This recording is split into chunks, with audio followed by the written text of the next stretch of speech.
Magandang umaga, ngayon po ay araw ng Huwebes, May 8, 2025, update po muli sa lagay ng panahon.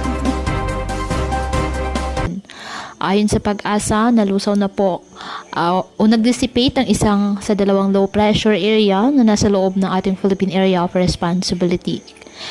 Nanatili namang mababa ang tsansang maging bagyo ng isa pang LPA, habang easterlies naman ang nakakaapekto sa nalalabing bahagi ng ating bansa. Apektado na nasabing LPA o low pressure area ang Visayas, Mimaropa, Bicol Region, Northern Mindanao, Zamboanga Peninsula, BRMM, Sacsayhuaman at Quezon.